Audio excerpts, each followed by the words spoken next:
guys, welcome back to the channel. Welcome back to our continued playthrough of Thornwatch, Ironwood Adventures, where we're playing the scenario A Bad Deal. And in that scenario, we have 3 of the Thornwatch have been summoned by a local farmer slash woods person and to look for a child. And they got a bad deal because when they showed up, there wasn't a child around, but there were certainly some critters.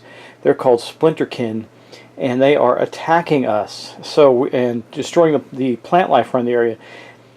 If we cannot save the plants before we kill them all, then we're going to have an ugly turn of events. And if we do, then it might be a better turn of events. I frankly don't know which way it's going to go. Either way, it could be bad. I don't know. Maybe that's why it's a bad deal. But that's the name of the scenario. And we're going to get right into it. So, currently speaking, we still have a number of the Splinterkin out on the board. And they are corrupting the plants, and here they're building up this Ebb Vortex for the judge player to use.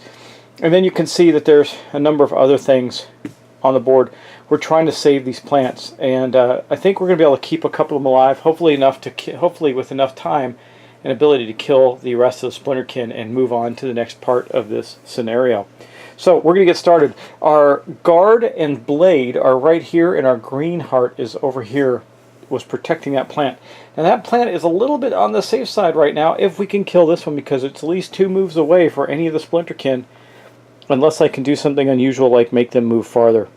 Now, I think we're going to get started right away, and the first thing we do is we prepare the track. I'll blank it out in the name of it for the moment, the momentum track. We're going to prepare that and get it going, and then we'll start to take our turns.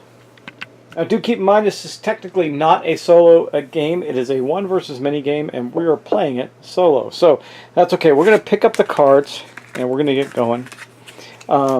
First thing we do is we shuffle these up, and we get them out on the board so that we can see who's going when, and hopefully the Splinterkins are going really much more toward the edge, so we can have a better chance of killing some more of them quickly.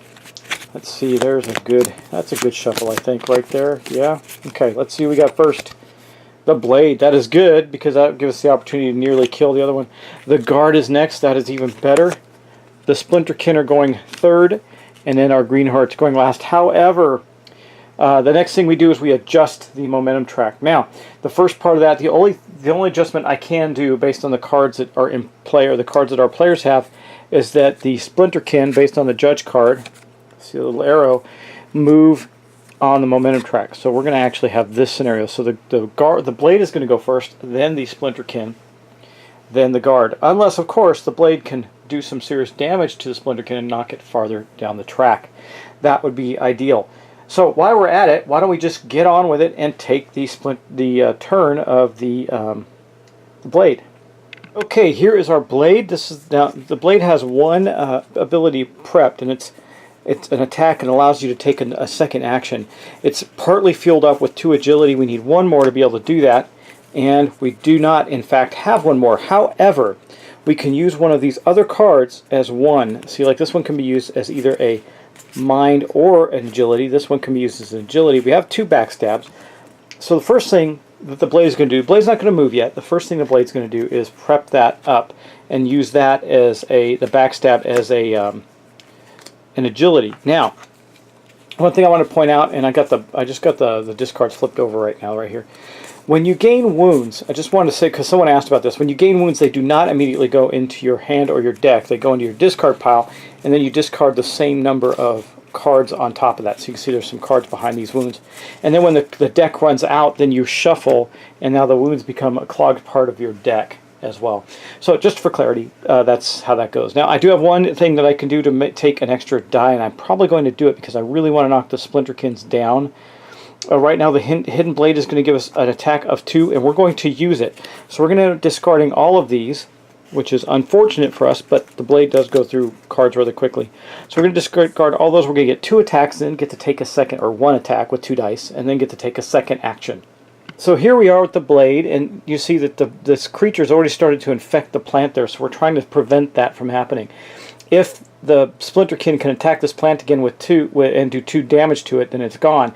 However, to be able to do that, it has to outnumber the amount of players in the space. So we're pretty safe there, but if we can kill it, then we can start to move around and start to deal with some of the other ones and try and get them off the board before they do destroy some of the plants. So let's see what we can get here. We get a 1, which is going to only... see, we should have taken that red die. When can I play this? It says flip to add to your roll. I think I wanted to do that, so we're going to do that. So we're going to flip that back because I wanted to show you that mechanic anyway. And that adds a red die to our roll, which is a better die. And so that gives us... Oh, see, that was perfect. That is 3 wounds in 1 hit. Now that's important because if you look at the momentum track, the Splinterkin is going to move 1, 2, and would move 3, but whenever they're first wounded down to the edge, they stop right there. So that was a very helpful thing. Now we get to take a second action, and I believe we're just going to try and kill it, because that seems to make a heck of a lot of sense. She doesn't have the extra die. However, if she only rolls 1 damage, the judge could prevent that, and that might be really good for the judge to do. So we're going to take that second action as a... Oh, I got to fuel that attack, don't I? Okay, we're going to have to take... So we still have these cards. Here's what I'm going to do. Keep in mind, you can only get 1 action, but you can always play and slot cards if you have slots available. We do. So we're going to take this, and we're going to play this mine card with it to start to fuel it up. Okay, but then we're going to take this backstab here, because we get to play a second action this turn as a result of the card we played, which was, just for your reference again, was this hidden blade. It says take another action. We're going to be able to hit again. We're going to use the backstab as an agility to do that. Now, yes, that's burning another card. We're going to burn them all anyway, but it's going to give us another 2-hit attack on the monster. So let's do that. If she kills it, that's good. So let's... 2 wounds. There's no way for the judge to prevent enough wounds to stop it from being killed. So the judge is not going to spend the ebb to do that. And what I'm talking about is, if you look at the judge's card here, you see this 2 ebb thing here. It says activate once each time a hero hits an enemy. We can activate, pay 2 ebb to reduce the hit by 1. But there's no point in doing that. So we do another point of damage. That means it bounces. We're going to move it to here after the hit, but we are also going to remove this Splinterkin from the board. Now, here's what it says when you kill one. When a Splinterkin pawn is defeated and any other Splinterkin remains on the map, and I assume that's the whole map because I don't think that's a map tile. It would say tile, right? Roll 2 dice. If any ebb are rolled, then add 1 Splinterkin pawn to the defeated pawn's tile. See, so we're going to do that. We're going to roll 2 dice, and if we get an ebb, then it spawns again. We did. This is the first time that's happened. So popping back into existence is another Splinterkin. That was not very good for us. All right. Well, at least it wouldn't be. It's not going to be too hard to kill some of them. So, however, that might change what the guard does because the guard was going to move. Now the guard's probably not. However, we're going to end the blade's turn. We're going to discard the remaining card. We only had 1, which was a mine card, and draw up 5 more. 1, 2, 3, 4, and 5. We're probably getting pretty close to needing to shuffle. We got a couple of agilities, a mind, a cunning plans, which says draw 3 cards, take another action. That's pretty darn good. It only costs 1 mind, and we have that, so we're probably going to slot that next turn. And that is going to be the end of the blade's turn. And the last thing we do is turn that to note that the blade has gone. Okay, let's move on to the guard's turn next. Here we have the guard. The guard has actually taken no wounds in this scenario so far. That's pretty good. So we're going to take a look at what we got. We got drive back, which requires an agility and a brawn. We have nothing but brawn in our hand. We also have this lure, which this could be interesting to us, I think.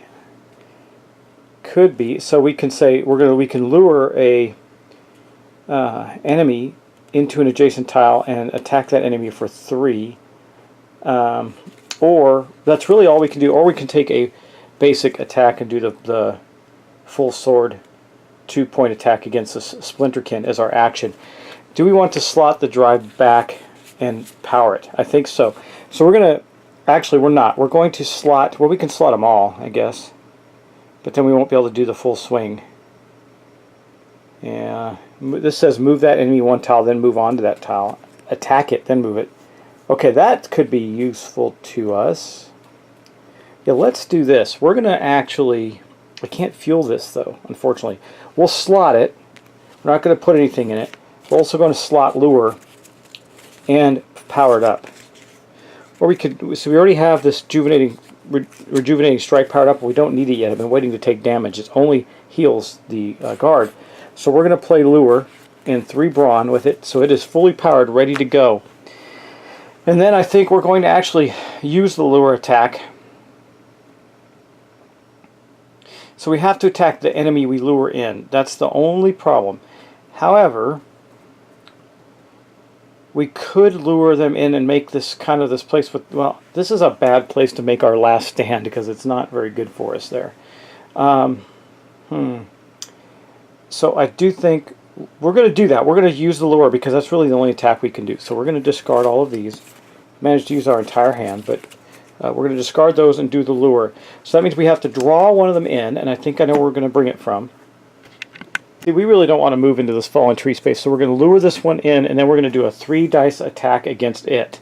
Now, we're not going to kill it, but we could get it to the point where it could be killed, and one of the other players might be able to do something with that. So here we go with that attack. We did 2 wounds to it. Now, again, the judge chooses not to siphon because it can't be killed yet, and I'll show you why. Because, you know, whenever you do damage, it goes there, and then all the remaining damage from when it moves to the edge is gone. So, since I can only block one, it's still just going to move here. There's no point in blocking the other point of damage.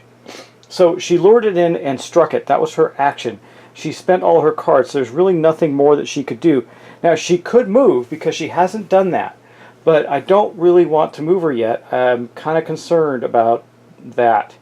Well, you know what we can do? Let's do this. Now, I just want to make sure on the Splinterkin's turn. Let's see. Monsters may attack the plants that are number side up as if they were enemies. If a monster rolls at least 2, the judge removes the plant from the board. But it can only be done, it says, after ending a round if there is at least as many Splinterkin as heroes on a tile. So right now, see, we have a problem. We're at risk of losing this. So I don't think she wants to move out of there. I think she's going to stay there. I mean, we're doing a lot to defend that one plant, which is going to leave others vulnerable, unfortunately. Because we still have one here, one there, and one there to defend. And also, this one over here didn't get destroyed yet, the one over with the guy there, so he's probably going to stay there and do that, while the other 2 disperse out to try and destroy the plants. So I think what we'll do then is end our guard's turn. Well, no, actually, no, we're going to move. Okay, what we'll do is, we can't defend the plant necessarily, but we're going to move the guard into here. And the reason being is because, well, depending on what the judge does with these 2 Splinterkin up here, the guard will be able to move into one of those other spaces.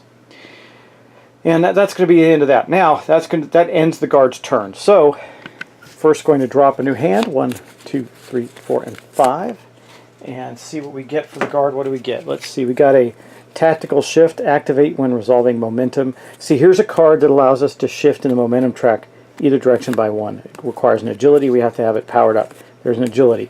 No Escape. Activate when an enemy moves off your tile. Against that enemy, move 1 tile onto the first. Move 1 tile onto the first tile that enemy moves onto. Okay, I get that. And then Cleave, which is just a repeat again against different enemies, so we get a 3 attack and then 3 attack. Pretty good. That is really good for the guard, and that's going to end the guard's turn. So we'll do this, and we'll move on to the Green Heart. Okay, so what we're going to do with the Green Heart is we protected this plant, so we're okay there. We're going to move the Green Heart here first, and the Green Heart's going to attack. Now, what can we do with the Green Heart right now? We have this Inspiration powered up, but I don't want to use it yet. We haven't powered this Heal ability up yet. So one thing I do want to do is I do want to take an attack.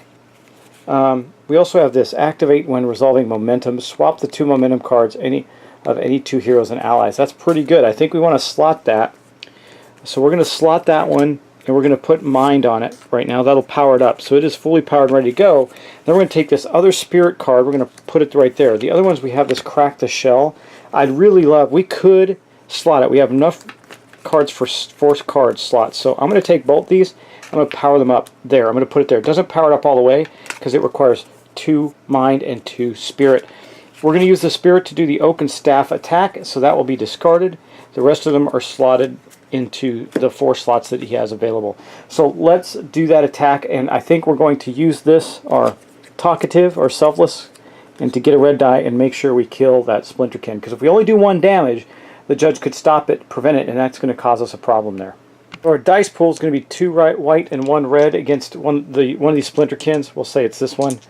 Let's see what we get. Well, there's no way that the judge could stop that. That's 4 hits. The judge can only stop 1, so we are going to kill another splinterkin. And this is how it's going to go.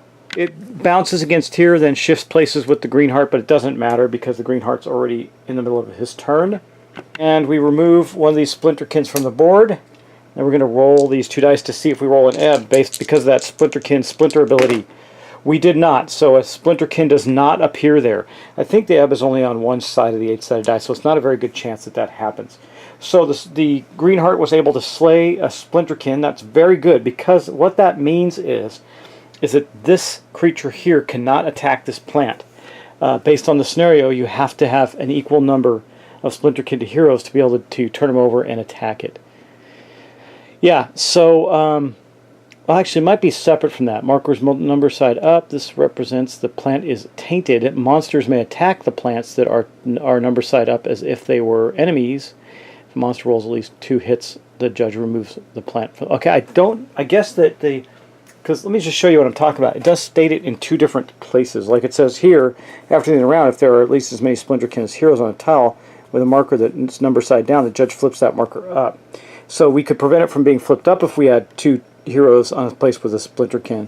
But then this separates it. It says monsters may attack the plants that are number side up. So I don't think that requirement, I'm guessing now, as I think through it, that requirement to have 2 or an equal number of splinterkins is not applicable once the plant is tainted. What do you think? I think that's right. Okay, so we're going to finish off the green heart's turn by drawing 5 cards. 1, 2, 3, 4, and 5. We'll see what we get there.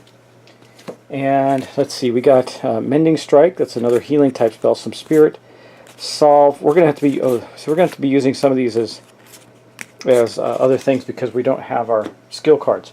So that is going to be the end of the green heart's turn. We have effectively taken the green heart's turn. Now it is the splinterkin's turn, and we're going to get right to it. Now the first thing that's going to happen is the judge is going to use the infusion ability, which is going to require 4 ebb from the judge.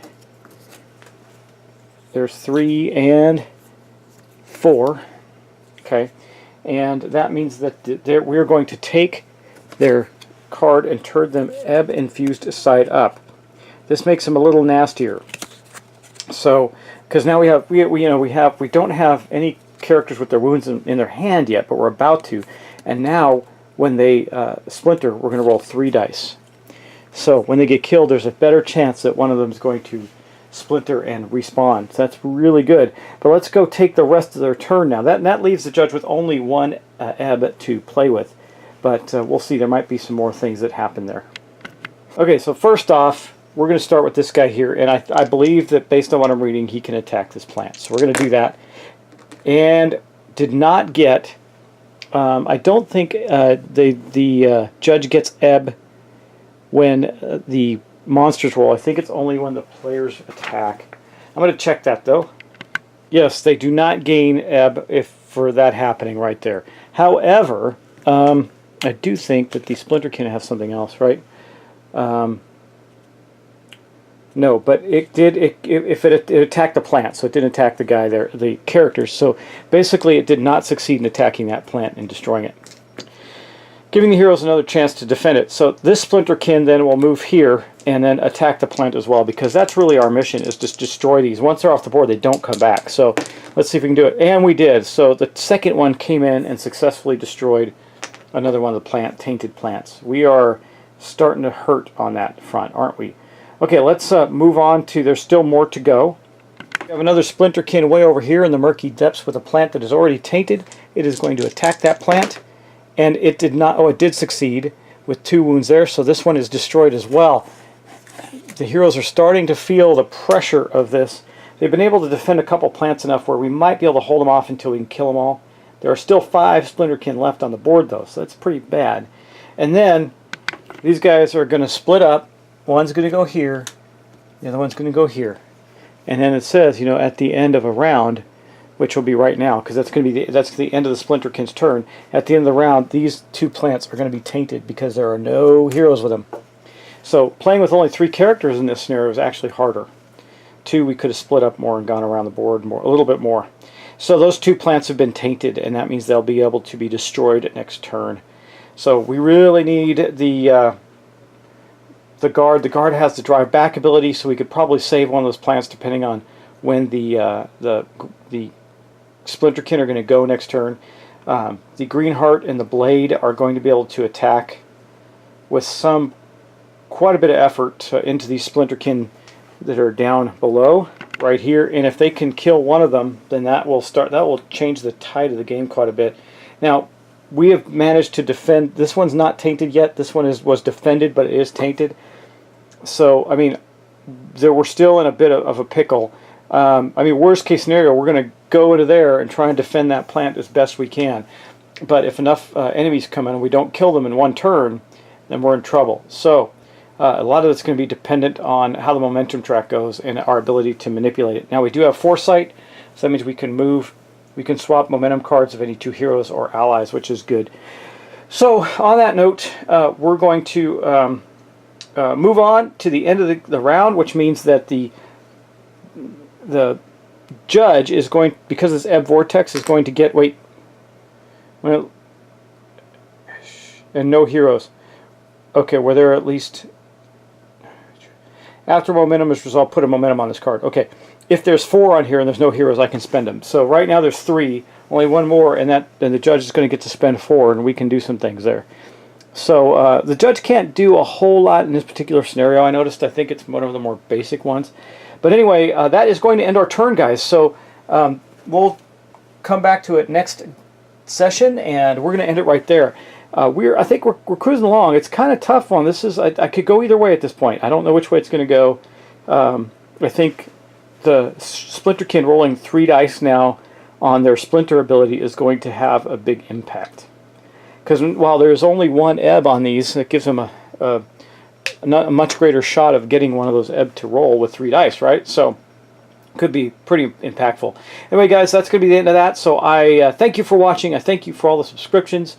And this weekend I should have either already announced the winners of my subscriber giveaway, or it will be done to the same day or the next day after this video is posted. So I'm really close to getting that wrapped up. It just took some little extra time because of my personal time that I needed in life and work, but we're getting close.